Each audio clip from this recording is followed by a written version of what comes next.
16 दिसंबर के घिनौने जुर्म के चंद दिनों बाद ही एक और केस ने पूरे देश को झकझोर कर रख दिया।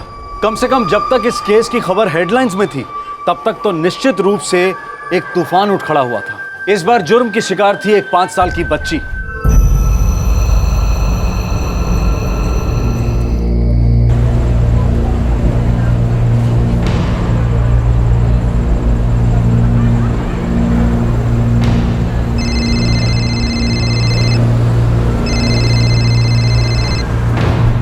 हेलो, परी कहीं चली गई है, उसका कुछ पता नहीं चल रहा। चली गई है मतलब? 4 बजे करीब बाहर खेलने गई थी।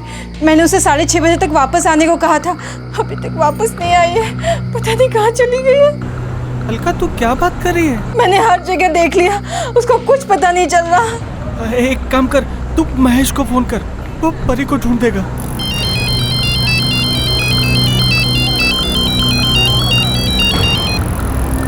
हाँ भाभी। महेश, परी का कुछ पता नहीं चल रहा, तुम जल्दी से घर आ जाओ।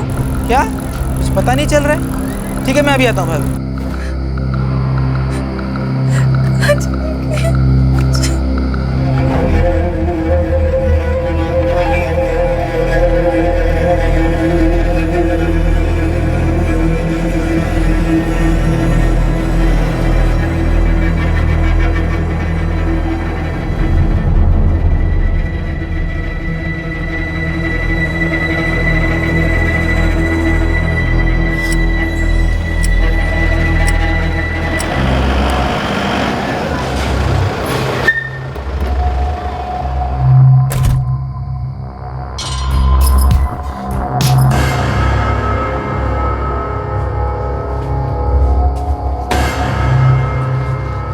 सर साहब हैं क्या? हाँ यही साहब। आप 2 मिनट इंतजार करो, मैं अंदर भेजता हूँ।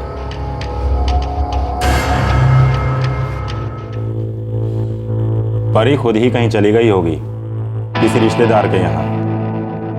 अच्छा, क्या वो रोज अकेले खेलने जाती है? हाँ साहब। साहब, पर वो रोज खेलकर घर वापस आ जाती है साहब। तुम उसके चाचा हो? हाँ साहब। उसके पापा कहाँ हैं? साहब, वो एक दिहाड़ी मजदूर हैं, कॉन्ट्रैक्टर के साथ काम के लिए जोधपुर गए, कल तक वापस आ जाएंगे साहब। देखो भाई, मुझे तो नहीं लगता कि कुछ गड़बड़ है। कहीं आस पड़ोस में या रिश्तेदार के यहाँ गई होगी, आ जाएगी अपने आप। 2-3 रिश्तेदार, सबके घर जाके देख लिया, आस पड़ोस के बच्चों से भी पूछ लिया, मेरे बच्चे किसी के घर नहीं। साहब, वो एक छोटी सी बच्ची है साहब। FIR लिख लो इनकी। देखो, मैं कह रहा हूं कि कहीं आस पड़ोस में होगी, ज्यादा हो हल्ला मचाने की जरूरत नहीं है, वो अपने आप वापस आ जाएगी। हम FIR लिख रहे हैं और तुम लोग भी अपने आसपास के इलाके में देखना, नहीं मिलती तो फिर हमें आके बताना, फिर हम कुछ करेंगे, ठीक है? परी, परी, परी, परी, परी, परी, परी, परी, परी,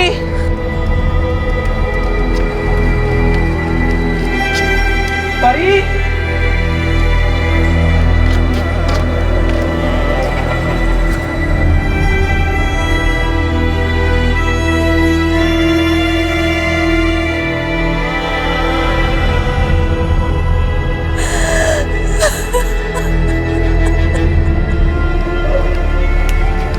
अभी अभी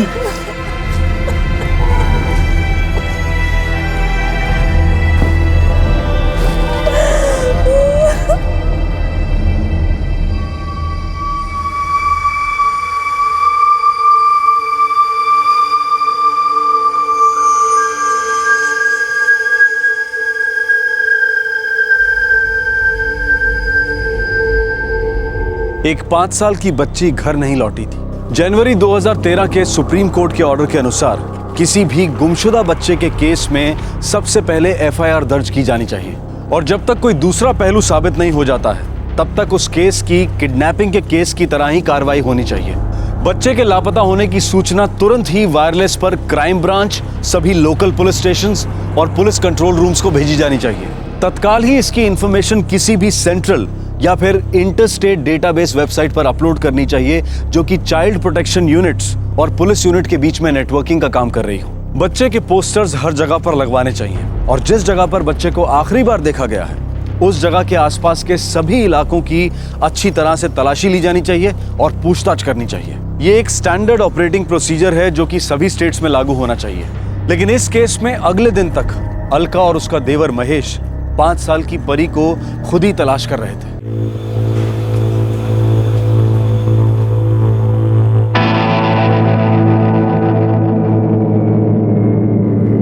अभी तक नहीं मिली बच्ची? नहीं साहब, हर जगह 10-10 बार देखा साहब, पर परी कहीं नहीं मिल रही है। साहब, कल शाम से गायब है, छोटी सी बच्ची है साहब। ठीक है,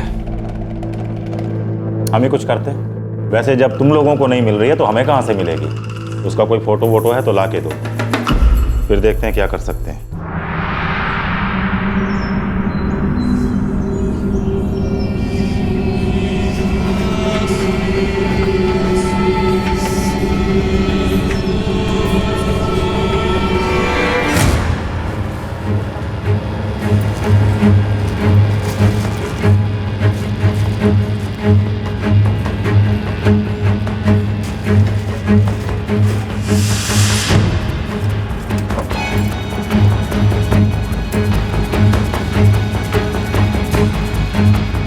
मिल गई, ये देखो।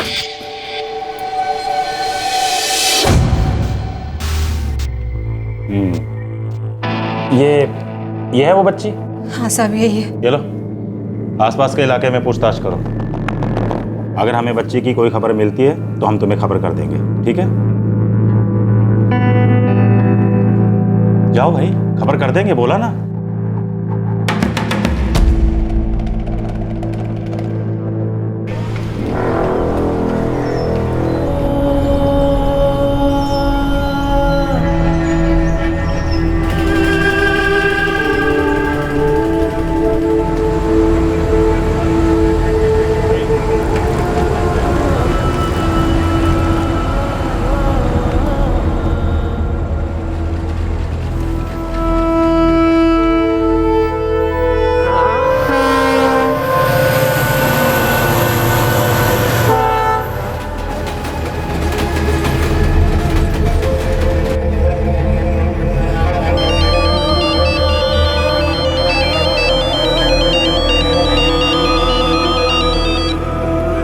हाँ हारिस भैया। पता चला? नहीं भैया, थाने के कम से कम 5 चक्कर काट चुका हूँ, चप्पा चप्पा छान मारा है। कहाँ गई होगी मेरी बच्ची, कहाँ गई होगी? मिल जाएगी भैया। कल मैं पहुंच जाऊंगा, पहुंचते ही सीधे थाने चलेंगे। फिर मैं और भाभी आपसे घर पे ही मिलते हैं। आपके पास घर की चाबी भी नहीं होगी ना? नहीं, चाबी तो नहीं है। ठीक है, हम सुबह मिलते हैं फिर।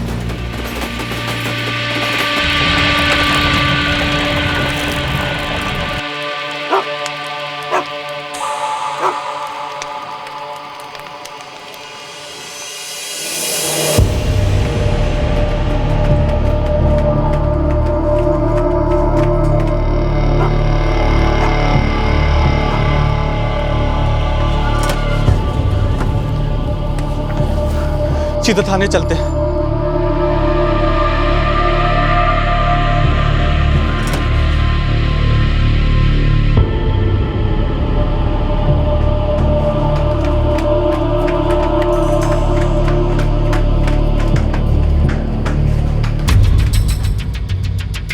क्या हुआ भाभी? मुझे लगता है मैंने परी की आवाज सुनी है। क्या? हाँ, ये उसी की आवाज थी, ये परी की आवाज थी। परी, मैंने यही सुना। परी, परी, अरे आवाज आ कहाँ से रही है? आवाज आ कहाँ से रही है? इधर से। परी, परी, नहीं, परी, परी, हाँ यहाँ से। परी, अंदर, अंदर मेरी बच्ची। यहाँ ताला लगा हुआ है। नहीं, अंदर मेरी बच्ची। परी, परी, अरे क्या हुआ? परी अंदर ही है। क्या? परी, तू ठीक तो है बेटा? परी, परी बेटा, महेश को दे ताला कर। परी बेटा, अब तू ठीक तो है बेटा? हेलो। साहब हमारी बिल्डिंग के कमरे से परी की रोने की आवाज आ रही है। बाहर ताला लगा हुआ है साहब। कौन बोल रहा है? साहब मैं महेश, परी का चाचा। वो 5 साल की मेरी भतीजी खो गई थी साहब। अच्छा, मिल गई ना? हाँ साहब एक कमरे से उसको रोने की आवाज आ रही है, इसी बिल्डिंग से साहब, लेकिन बाहर ताला लगा हुआ है। मैंने कहा था ना आस पड़ोस में ही कहीं होगी। तुम लोग भी ना जबरदस्ती हल्ला मचाते हो। वो रो रही है साहब, और बाहर ताला लगा हुआ है साहब। आप जल्दी से आइए ना साहब। अरे जब तुम्हें पता है कि बच्ची कहाँ है तो ताला तोड़कर उसे बाहर निकाल लो। पुलिस के लिए क्यों इंतजार कर रहे हो? और सुनो, बच्ची को लेकर सीधे थाने आना, समझ गए?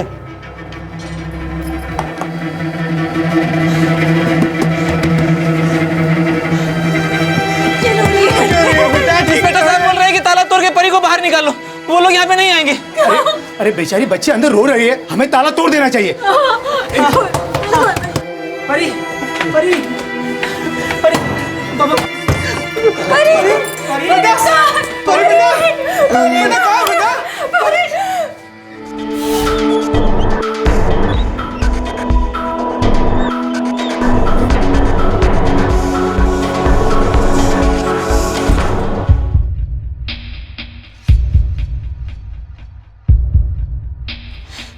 करीब 2 दिन से बच्ची को हर जगह ढूंढ रहे थे। वो कमरा तो जुगल का है, वो जो बिल्डिंग है ना उसके सामने जो फैक्ट्री है उसमें काम करता है। उसी ने बच्चे के साथ कुछ गलत किया होगा।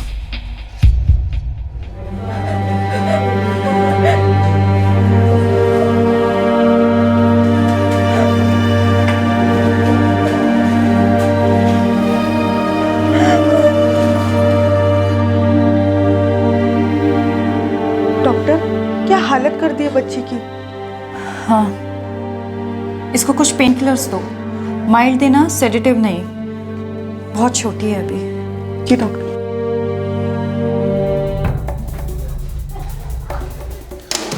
मेरी बेटी ठीक तो है ना? देखिए उसकी हालत ठीक नहीं है, आप लोगों को थोड़ा इंतज़ार करना होगा। मैं सीनियर डॉक्टर को बुला रही हूँ, वो आकर देखेंगे। लेकिन हुआ क्या है मैडम? आप लोग धीरज रखिए, मैं आपको बताती हूँ। क्या मैं उसे एक बार देख सकती हूँ? अभी नहीं, थोड़ी देर के बाद।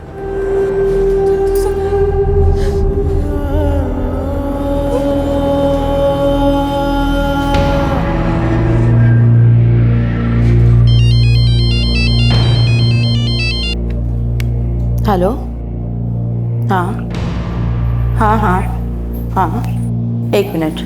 कपिल, हॉस्पिटल से डॉक्टर सुषमा का अर्जेंट फोन है। या डॉक्टर सुषमा, डॉक्टर कपिल, एक बहुत ही सीरियस केस आया है। क्या हुआ है?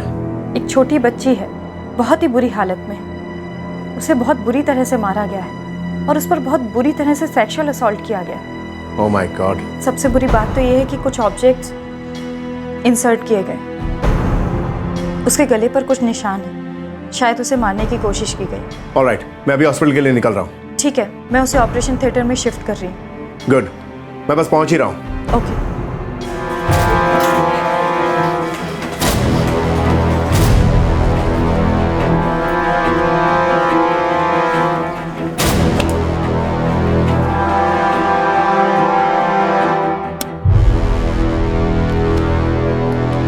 डॉक्टर सेडेटिव नहीं दिया, बच्ची के लिए बहुत ज़्यादा स्ट्रांग हो जाता है। राइट, सबसे पहले हमें पेशेंट को नॉर्मलाइज करना होगा। ऑलराइट।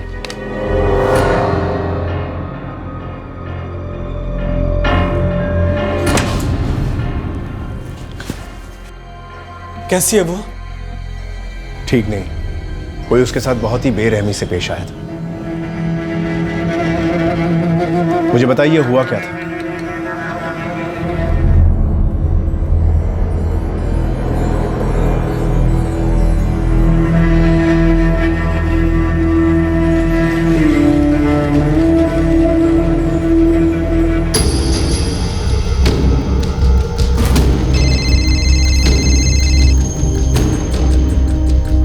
हेलो।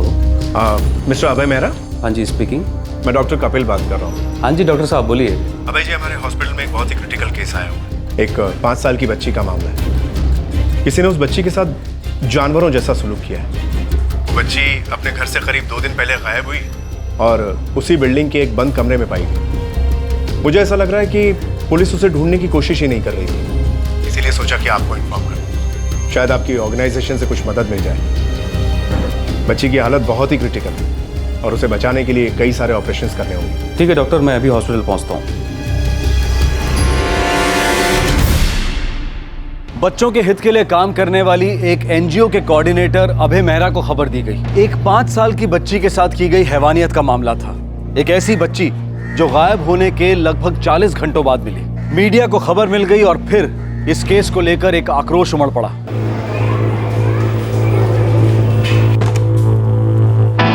सर वो बच्ची, उसकी हालत बहुत खराब है सर। कौन सी बच्ची? सर वही वो 5 साल की परी। एफआईआर लिखवाई थी उसके चाचा ने। अरे हाँ, उसके चाचा को तो मैंने कहा था कि बच्ची को सीधा थाने लेकर आए। सर वो लड़की अभी हॉस्पिटल में है और उसकी हालत बहुत खराब है। बचेगी भी या नहीं कह सकते। और ये खबर अब मीडिया में भी पहुंच चुकी है। हर न्यूज़ चैनल पर यही खबर है कि पुलिस ने कोई कार्रवाई नहीं की। अच्छा, कौन से हॉस्पिटल में है वो लोग? सर पास में ही है। चलो वहीं चलकर देखते हैं।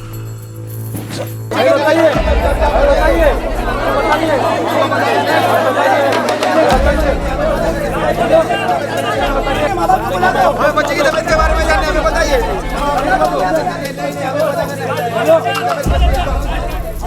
प्रेस वाले यहाँ पहले से ही पहुँच चुके हैं। सुना है हॉस्पिटल वालों ने किसी बच्चों के लिए काम करने वाले एनजीओ को खबर की है।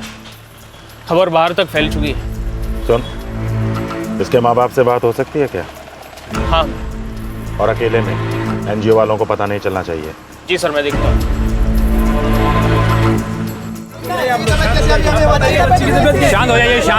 शांत हो जाइए प्लीज। मैंने बच्ची के माँ बाप को खबर कर दी है, वो यहाँ आके आपसे बात कर लेंगे।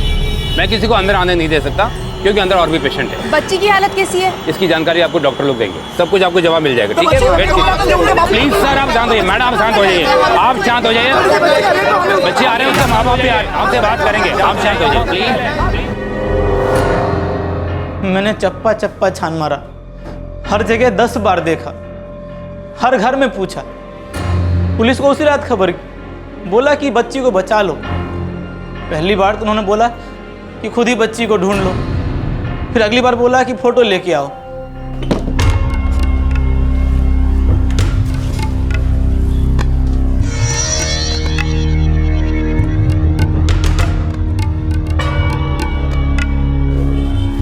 हरीश नानकू, तुम ही परी के पिता हो ना? जी सर। हाँ, तुम मेरे साथ आओ। इंस्पेक्टर साहब तुमसे मिलना चाहते हैं। चलो आओ।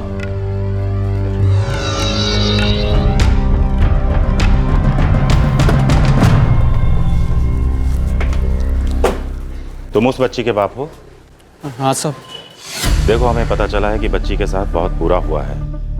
हमने भी उसे ढूंढने की बहुत कोशिश की। अब बच्ची को संभालना होगा, समझ रहे हो ना तुम? देखो भाई, जो हो गया उसको तो तुम बदल नहीं सकते।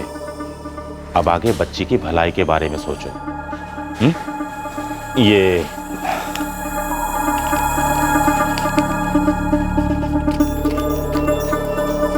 3,000 हैं, बच्ची के इलाज में काम आएंगे।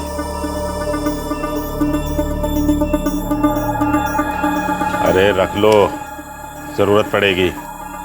बस एक चीज का ध्यान रखना, मीडिया वाले अगर कुछ पूछें तो उनको कहना कि पुलिस ने तुम्हारी पूरी मदद की थी। जब तुमने बच्ची को बाहर निकालने के लिए हमें बुलाया तो हम फौरन पहुंच गए थे और बच्ची को बाहर निकालने में भी तुम्हारी पूरी मदद की। ठीक है? क्या कहोगे?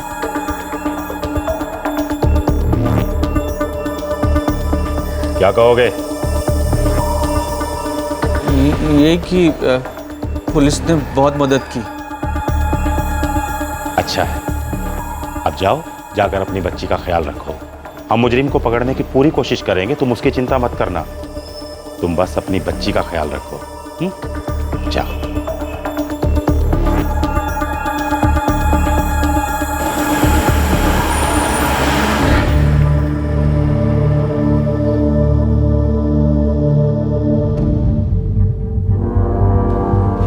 इट्स क्रिटिकल, बहुत बुरी हालत है। जितना कुछ हम यहाँ कर सकते हैं करते हैं, फिर बाद में शिफ्ट करने की सोचेंगे। ओके। उस इंस्पेक्टर ने क्या कहा? उसने कहा कि मीडिया वालों से कहना पुलिस ने हमारी मदद की। भैया आपने पैसे लिए ही क्यों? मैंने नहीं लिए, उसने जबरदस्ती मेरे हाथ में पकड़ा दिया। देखा साहब, उन्होंने कुछ भी नहीं किया है। पहले बोला कि ताला तोड़ो और बच्ची को थाने लेके आ जाओ, और अब हमें पैसा देके हमारा ही मुंह बंद कर रहे हैं। अपनी चमड़ी बचा रहे हैं। भैया पैसे देना।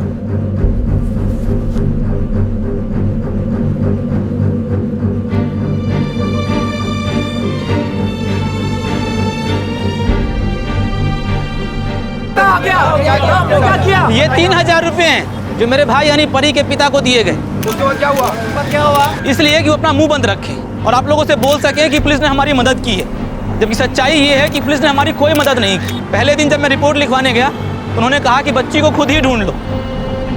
अगले दिन बोला कि फोटो लेके आओ और वापस भेज दिया। मैं थाने के चक्कर काटता रहा, लेकिन पुलिस ने कुछ भी नहीं किया। अगले दिन जब पता चला कि परी कहाँ पर है, किस कमरे में बंद है, तब भी मैंने फ़ोन किया था। तो उन्होंने कहा कि ताला तोड़ो और बच्ची को बाहर निकाल के थाने ले आओ, लेकिन पुलिस ने मदद करने की कोई कोशिश नहीं की, कुछ भी नहीं किया पुलिस ने।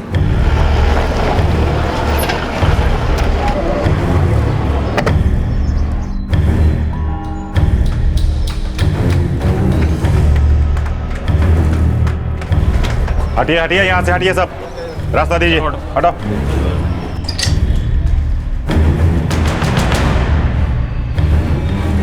सर, लड़की के साथ बहुत बुरी तरह फिजिकल और सेक्सुअल असॉल्ट किया गया है। तलाशी लो घर की।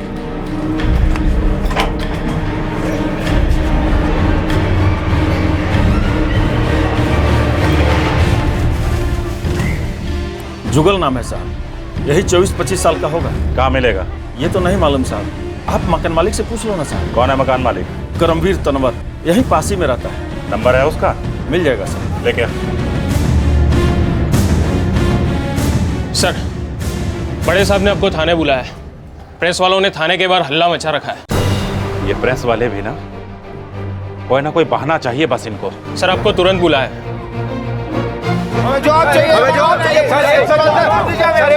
पुलिस झूठ बोल रही है। बच्ची को ढूंढने के लिए आप लोगों ने कुछ नहीं किया। देखिए, मैं जब तक केस की डिटेल्स नहीं देख लेता मैं आपको कोई कमेंट नहीं कर सकता। सर, रिपोर्ट 2 दिन पहले दर्ज करवाई गई थी। इसके बाद भी लड़की के माँ बाप ने खुद लड़की को ढूंढा। आखिर 2 दिन से पुलिस कर क्या रही थी? मैंने आपसे अभी कहा ना कि जब तक मुझे इस केस की पूरी जानकारी हासिल नहीं हो जाती मैं आपके सवालों का जवाब नहीं दे सकता हूँ। बच्ची के पिता को आप लोगों ने रिश्वत दी थी मुंह बंद रखने के लिए। आप लोगों का क्या है? हाँ, कुछ भी आरोप लगा देते, नहीं तो पुलिस को गाली दो। बच्ची उस बिल्डिंग के रूम में बंद थी, पुलिस ने वहाँ पे जाके तलाशी क्यों नहीं ली? हटिए पीछे। आप इस तरह से पब्लिक सर्वेंट के साथ बदतमीजी नहीं कर सकती हैं। सर, इस वक्त आपने एक लेडी पर हाथ उठाया, बदतमीजी आप कर रहे हैं, हम नहीं। मैंने आपसे कहा ना, हटिए पीछे, वरना मैं फोर्स का इस्तेमाल करूंगा अभी। आप लोग और कर भी क्या सकते हैं? जब आप लोगों की गलती पकड़ी जाती है तो सवाल पूछने वाली जनता को मारते हैं, उन पे लाठीचार्ज करते हैं। ये सब तो हमने कुछ महीने पहले भी देखा था। निकालो इनको यहाँ से।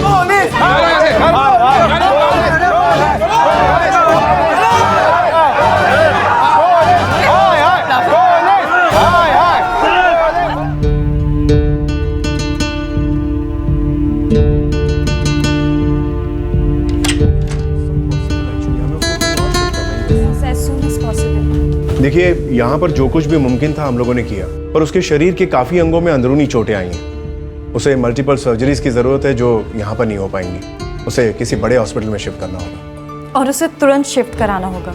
डॉक्टर, मैं एक सीनियर डॉक्टर को जानता हूँ, मैं उन्हें अभी कॉल करता हूँ। डॉक्टर साहब, क्या हम उसको देख सकते हैं? देखिए, अभी वो सो रही है, उसकी ड्रेसिंग हो जाने दीजिए, फिर आप उससे मिल सकते हैं। एक्सक्यूजेस।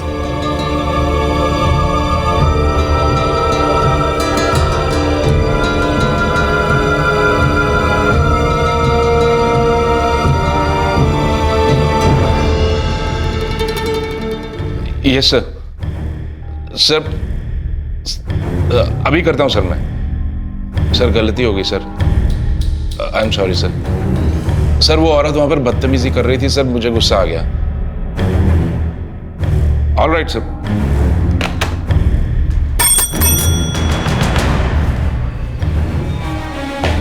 पीआई भैरव कहाँ है? उसको जल्दी से रिपोर्ट करने को बोलो। सर, अब से इस केस की इन्वेस्टिगेशन पीआई जायसवाल करेंगे। सर, हमको मकान मालिक का नंबर मिल गया है, मुजरिम हमारी पकड़ में आने को है, इन्वेस्टिगेशन जारी है सर। हाड़ में गया तुम्हारा इन्वेस्टिगेशन। जब एफआईआर दर्ज हुआ था तब कुछ क्यों नहीं किया था? हाथ पे हाथ धरे बैठे रहे तब। अब इसकी कीमत चुकानी पड़ेगी हमें। आपको सस्पेंड कर दिया गया है और मुझे भी। अब इस केस के पेपर्स जायसवाल को हैंडओवर करो।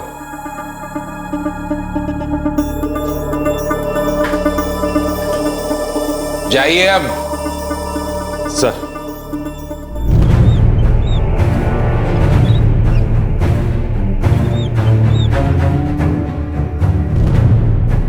देखिए आप सभी बच्ची के साथ जाइए, हम लोग वहां पहुंचते हैं।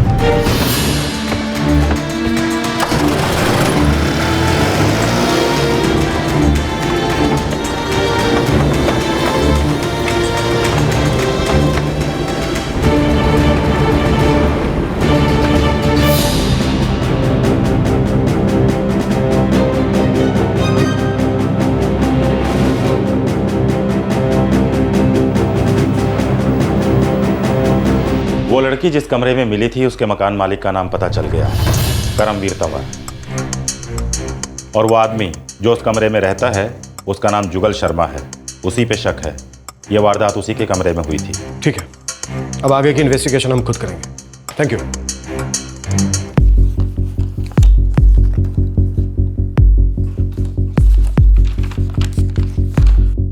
इस करमवीर तंवर को यहां पर बुलाओ। ये रहा उसका नंबर। सर,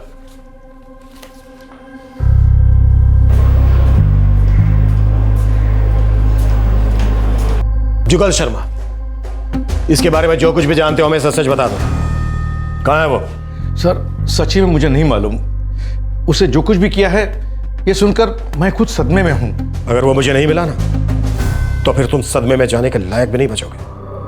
साहब किराएदार था, सामने फैक्ट्री में काम करता था, बस इतना ही जानता हूं उसके बारे में साहब। रेंट एग्रीमेंट की कॉपी? साहब वो तो बनाया ही नहीं। उसके बारे में कुछ भी पता किए बिना ही अपना कमरा उसे किराए पर दे दिया। याद रखना, अगर वो मेरे हाथ नहीं लगा ना तो फिर तुम्हारी खैर नहीं।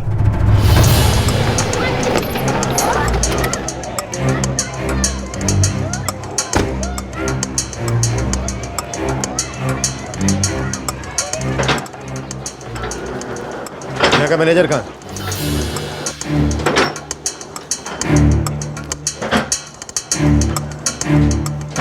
जी सर, जुगल शर्मा यहीं काम करता है। कहाँ है वो? पता नहीं सर, लेकिन मुझे पता चला क्या किया उसने। मुझे जुगल चाहिए। सर वो जुगल, मेरे पास उसका नंबर है सर, मैं वो दे सकता हूँ। जल्दी दो। जी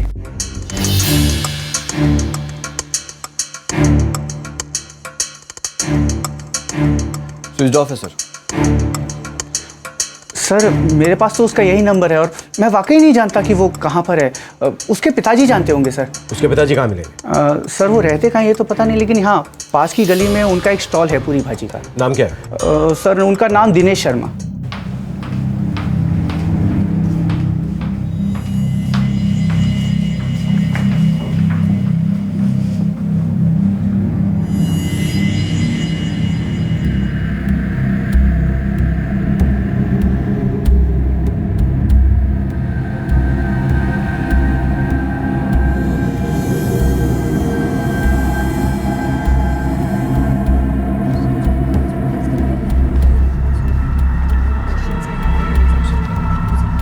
हरीश, आपको इस फॉर्म पर साइन करना होगा, बाकी डिटेल्स मैं आपसे पूछ के भर दूंगा।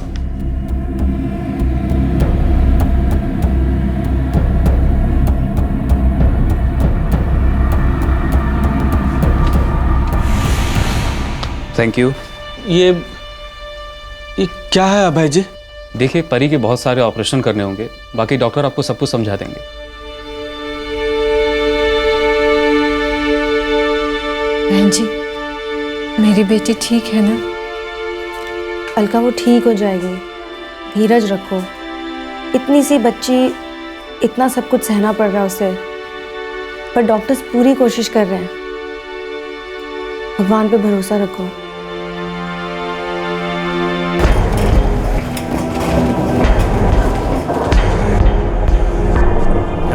Parameters are quite stable, so we can go ahead. There's no. Doctor साहब परी, देखिए परी की रिकंस्ट्रक्टिव सर्जरीज करनी होगी।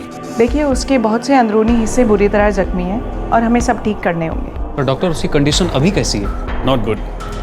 देखिए मैं आप लोगों को कोई झूठी तसल्ली नहीं देना चाहता, लेकिन वो ठीक हो जाएगी। उसकी जान को कोई खतरा तो नहीं है? परी के साथ उस आदमी ने बहुत ही बुरा बर्ताव किया है, पर उसे ठीक करने के लिए जो भी मुमकिन होगा हम कोशिश कर रहे हैं। Thank you doctor. खुद ऐसा कैसे कर सकता है? जानवर से भी बदतर सलूक, और वो भी बच्ची के साथ। कोई भी इंसान किसी 5 साल की बच्ची के साथ इतनी बेरहमी से कैसे पेश आ सकता है, सुनकर ही हमारी गर्दन शर्म से झुक जाती है। पर आप कोई भी अखबार उठाइए या फिर इंटरनेट पर बच्चों के खिलाफ हुए जुर्म की जानकारी तलाशिए, तो आपको पता चलेगा कि ऐसे ही शर्मनाक जुर्म के शिकार और कई बच्चे होते आए हैं। जहां परी जिंदगी और मौत के बीच संघर्ष कर ऑपरेशन से गुजर रही थी, वहीं एक और 5 साल की बच्ची उसी अस्पताल में ऐसे ही हादसे से गुजरी थी जिसे वहां पर कोई छोड़कर चला गया था। परी के केस में पुलिस पर मीडिया का और जन आक्रोश का दबाव बना हुआ था, इसीलिए वो मुजरिमों की तलाश में लगी हुई थी।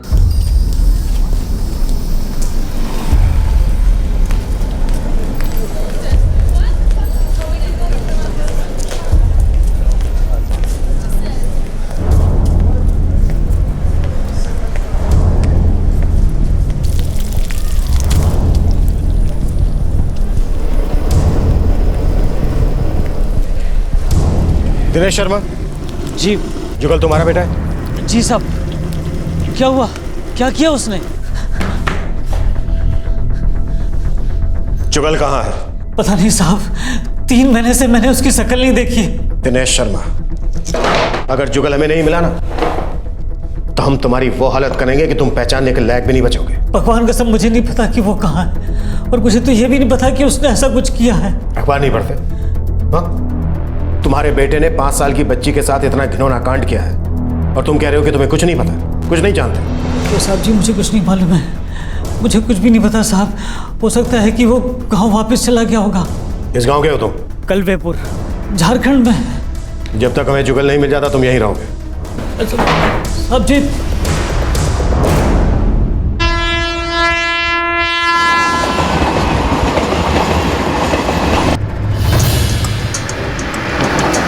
ओके सर, कलवेपुर पुलिस स्टेशन की टीम जुगल के घर पहुंच गई है। गुड।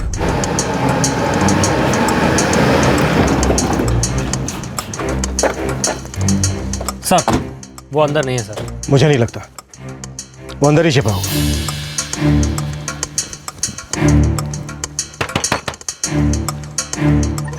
जी?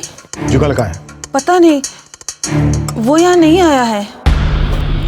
अरे क्या बात है भाई? अरे क्या हो गया? क्या? अरे क्या बात है साहब? कहाँ ले जा रहे? कहाँ ले जा रहे? नाम क्या तेरा? साहब प्रेम शर्मा, जुगल के छोटे भाई। जुगल कहाँ है? पता नहीं साहब। हमें सच में नहीं पता साहब कि वो कहाँ है। यहाँ नहीं आया है, वो निर्गाम में है। किया क्या है उसने साहब? उसने इतना घिनौना काम किया है कि मैं बता भी नहीं सकता। हमें सच में नहीं पता साहब, 1 साल से उसे देखा नहीं है। सर, एक आदमी है, शायद वो जानता है कि जुगल कहाँ है। जुगल के पकड़े जाने तक इस घर पर पुलिस की 24 घंटे मुझे निगरानी चाहिए। सर।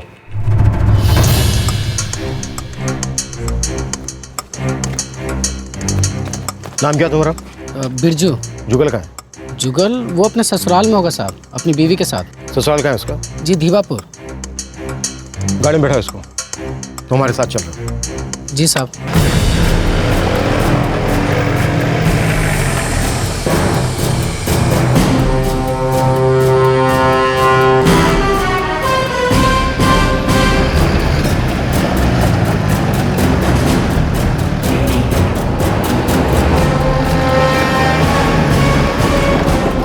सिन्हा साहब ने मुझे बताया कि जुगल ने निर्गाम में क्या कांड किया है, पर ये उसके लिए कोई नई बात थोड़ी है साहब। वो तो ऐसा ही है, एकदम जंगली जानवर। वो कुछ भी कर सकता है, कुछ भी। क्या मतलब? साहब, ये कोई पहली बार थोड़ी है जब उसने कोई ऐसा कांड किया हो।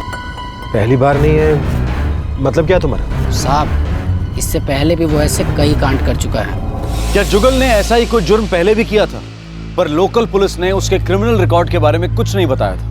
तो क्या जुर्म हुआ था पर किसी को पता नहीं चला था, या फिर पता चलने के बाद भी किसी ने पुलिस को खबर ही नहीं दी?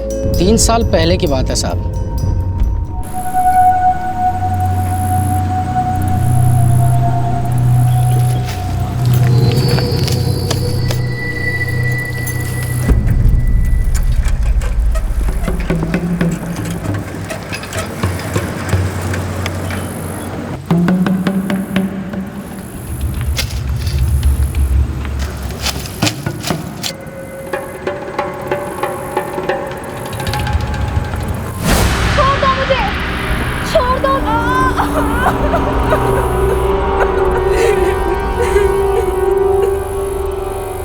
लड़की रोहिणी जुगल को जानती भी नहीं थी, पर उसको ये पता था कि वो दिनेश शर्मा का बेटा है। रोहिणी के पिता प्रद्युमन जी को जब पता चला कि उनकी बेटी के साथ क्या हुआ है तो वो इस बात को पंचायत तक ले गए। पुलिस कंप्लेन नहीं की थी उन्होंने? नहीं साहब, मामला पंचायत ने सुलझाया था। खेतों में ले जाकर इसने मेरी बेटी के साथ, इसे क्या लगा था ये बच के निकल जाएगा? इस कमीने की तो मैं जान ले लूंगा। शांत हो जाओ प्रद्युमन, शांत हो जाओ। पंचायत इस मामले को सुलझा रही है। कृष्णदास जी, ये बहुत ही कमीना है। इसने तो हमें कहीं का भी नहीं छोड़ा। देखिए, इसकी तरफ से मैं आप सब लोगों से माफ़ी चाहता हूँ। इसने जो हरकत की वो माफ़ी करने लायक है? दिनेश, तुम्हारा बेटा लुच्चा है, लफंगा है, सारे गांव के लिए सरदर्द है, लेकिन आज उसने जो किया वो हाथ पार कर दिया है। अब प्रद्युमन के बारे में सोचो, इसका परिवार ये बदनामी कैसे सहेगा? उनकी बेटी का क्या होगा? आप लोग जो भी सजा देंगे मुझे मंजूर है। लड़की झूठ बोल रही है। पकड़ी गई है तो बोलती हो जबरदस्ती की है। सब कुछ इसकी मर्जी से हुआ है। क्या? रोहिणी तुम्हें जानती तक नहीं। उस पर झूठे इल्जाम मत लगाओ। तुमने जो कुछ किया है उसकी सजा तुम्हें मिलेगी और ये पंच तुम्हें सजा देंगे और तुम्हें भुगतनी पड़ेगी, समझे?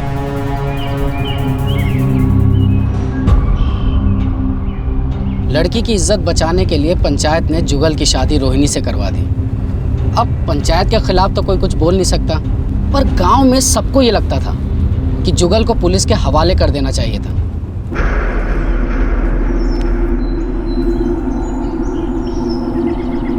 लो जी। दामाद जी कुछ बोले? उनका यहाँ कैसे आना हुआ? नहीं। नालायक, पता नहीं क्या काम करते हैं। जब भी आते हैं पूरा दिन टांग पसारे टीवी देखते रहते हैं। पिछले साल की बात है साहब, रोहिणी की चचेरी बहन अपर्णा गायब हो गई थी। बाद में कभी मिली नहीं। सबको शक था कि उसमें भी जुगल का ही हाथ है, पर परिवार का मामला था। दामाद है इसलिए मामला दबा दिया गया।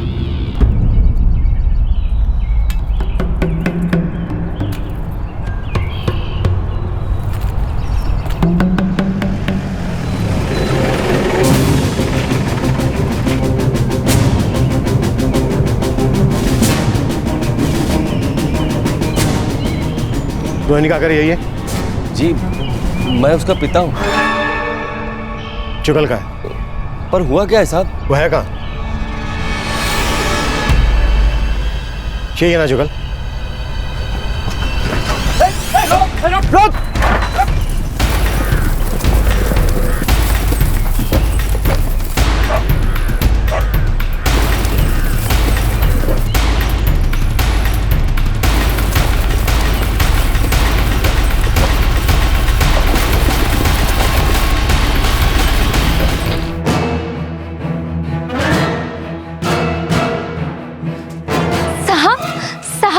तो क्या किया इन्होंने?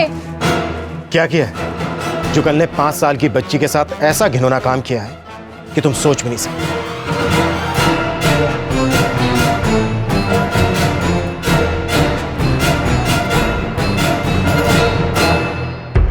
सर, निर्गाम से धनबाद के 2 ट्रेन टिकट 22 अप्रैल के। मतलब जुर्म करने के बाद ये वहां से भाग गया था और इसके साथ एक आदमी और भी था।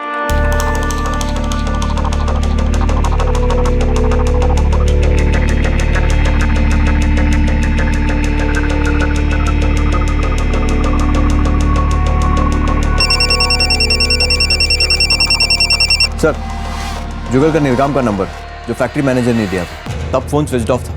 कहाँ लेके जा रहे हैं आप इन्हें? इन्होंने कुछ भी नहीं किया, ये बेकसूर है साहब। साहब मेरी बात सुनिए, ये बेकसूर है, इन्होंने ऐसा कुछ भी नहीं किया साहब। ये बेकसूर? ये तुम कह रही? तुम्हें पता है ना क्या क्या कर सकते हैं? इसने ऐसा पहला जुर्म तुम्हारे साथ ही तो किया था।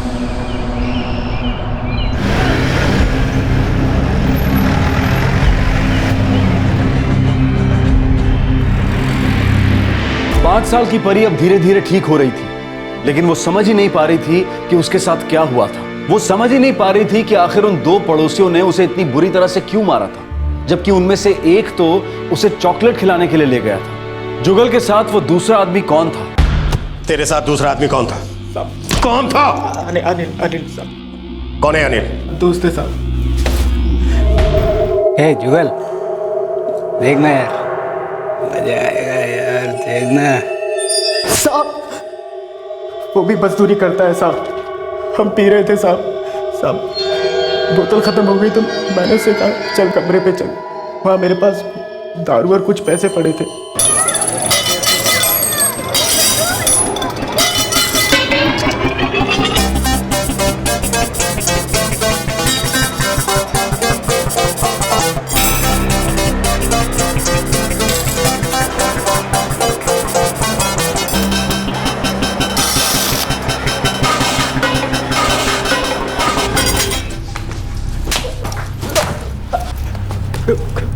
कमीने वो बच्ची थी, इतनी समझ नहीं है तुझे?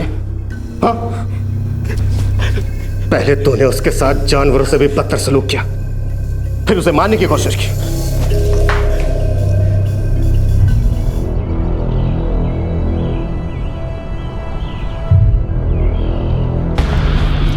अनिल कहाँ है? वो भी मेरे साथ निकला था। कहाँ है वो? उसके गांव में। कौन सा गांव है उसका? बोल। शरदपुर, झारखंड।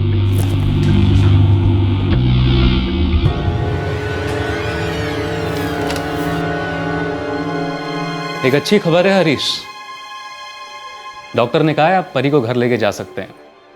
इसे इन्फेक्शन हो सकता है और हाँ, कुछ महीने बाद 2-3 ऑपरेशन और करने होंगे। आपका बहुत एहसान है साहब।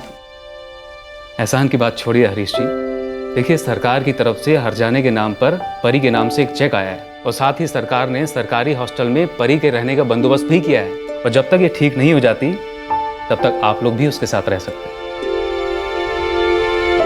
दोनों अपराधियों को पकड़ लिया गया था और परी की हालत में काफी हद तक सुधार आ चुका था। इस केस को लेकर जनता में बहुत आक्रोश था, इसलिए परी को काफी मदद भी मिलने लगी और प्रशासन ने भी तुरंत कार्रवाई की। एक 5 साल की बच्ची ने जो अत्याचार सहे थे उसे लेकर लोगों में गुस्सा भी था और दुख भी, पर हमदर्दी का ये दौर कब तक चला? उस बच्ची के लिए चिंता, उसके लिए सहानुभूति कब तक रहने वाली थी?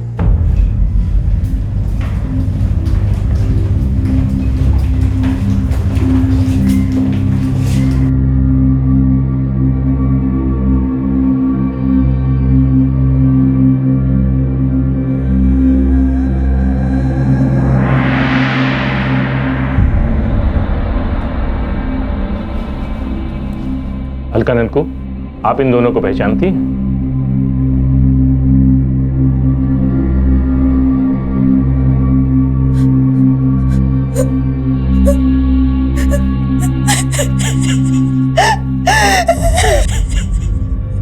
डरिए मत, ये कोर्ट है, यहाँ किसी से डरने की जरूरत नहीं।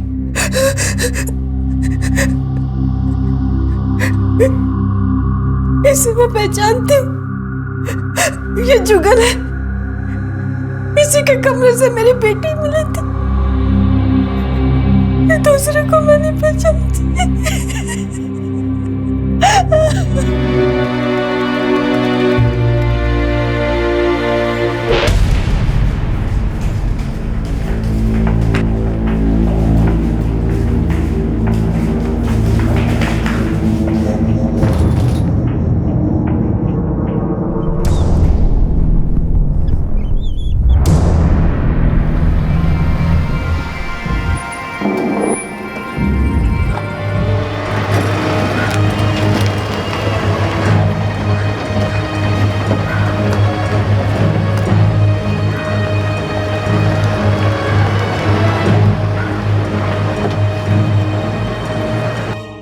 वो लोग तो ठीक हैं, पर जिस तरह के घर में परी रह रही है वो उसके लिए ठीक नहीं है। वहाँ उसे कभी भी इन्फेक्शन हो सकता है। वो एक बच्ची है, उसे खेलने से कब तक रोक सकते हैं? उसका भी तो बाहर जाकर दूसरे बच्चों के साथ खेलने का मन करता होगा। पर अभी सरकारी कमेटी कोई जवाब नहीं दे रही है। जो करना है हमें ही करना है। ठीक है, मैं देखता हूँ। मेरे पास कुछ डोनर्स के नंबर हैं, शायद वो हमारी मदद कर सकें।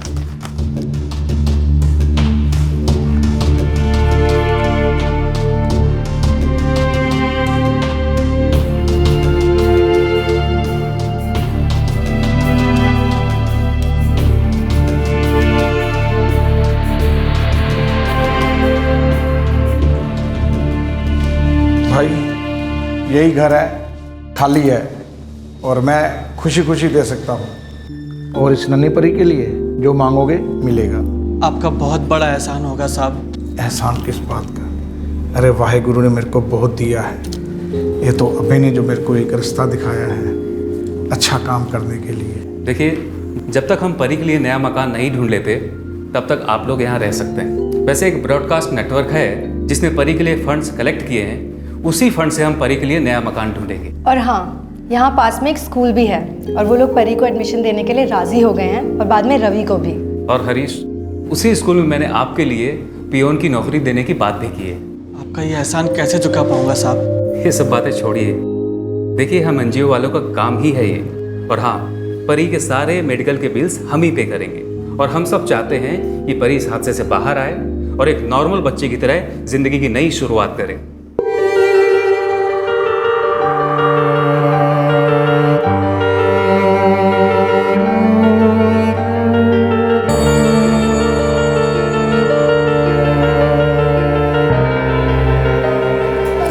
परी, ये देखो कैसा लगा? अरे वाह, ये तो बहुत अच्छा है। अम्मा, बहुत अच्छा है ना? हाँ बेटा, बहुत अच्छा है।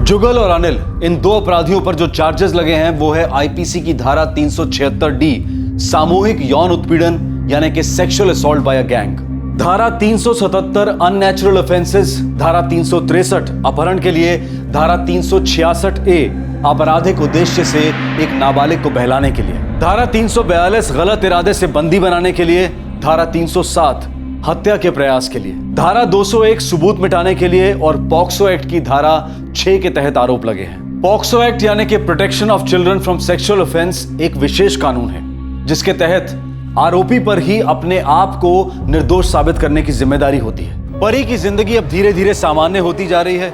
वो अब खुशी खुशी स्कूल भी जाने लगी है। अभय का एनजीओ अब भी परी के परिवार की मदद कर रहा है और कोशिश कर रहा है कि परी के परिवार का अपना घर हो जाए। जिस तत्परता से प्रशासन ने परी की मदद करने के लिए कदम उठाए थे उसकी सराहना करनी चाहिए, लेकिन क्या उसकी वजह सिर्फ ये थी कि तब ये केस हेडलाइंस में था? उसे लेकर लोगों में गुस्सा था, आक्रोश था। ये बात बहुत अजीब नहीं लगती कि जैसे ही ये केस लोगों की नजरों से हट गया, परी और उसके परिवार को दी गई सरकारी सुविधाएं भी वापस ले ली गई। प्रशासन कई कल्याणकारी योजनाएं बनाता है, उनका प्रचार और प्रसार भी करता है और हम उनके इश्तिहार बसों, ट्रेनों, सड़कों और अखबारों में अक्सर देखते हैं। ये सारी कल्याणकारी योजनाएं क्या सिर्फ चुनाव के समय ही बाहर निकलती हैं या फिर तब जब कोई केस अखबारों की हेडलाइंस बन जाता है और प्रशासन पर दबाव पड़ने लगता है? हाल ही में हमारे चुने हुए प्रतिनिधियों का एक विदेशी स्टडी टूर चर्चा में था, लेकिन परी पर हुए अत्याचार के चंद महीनों बाद ही उसे और उसे दी गई सहायता को भुला दिया गया। ये हमारे चुने हुए प्रतिनिधि विदेश जाकर क्या स्टडी करते हैं? क्या वहाँ के सिस्टम को स्टडी करते हैं? वहाँ पर एक जिंदगी की क्या कीमत होती है? क्या इस बात पर ध्यान देते हैं? क्या ये देखते हैं कि वहाँ ऐसे किसी हादसे पर प्रशासन किस तत्परता से काम करता है? इन सवालों के जवाब हमारे पास नहीं है, लेकिन ये जानने वाली बात जरूर है। आपसे फिर मुलाकात होगी क्राइम पेट्रोल दस्तक में एक और नए केस के साथ। तब तक अपना ख्याल रखें, सुरक्षित रहें और सतर्क रहकर एक अच्छे नागरिक का फर्ज अदा करें। जय हिंद। इस तरह के और भी एपिसोड देखने के लिए हमारे चैनल को सब्सक्राइब करें और बेल आइकन दबाना ना भूलें।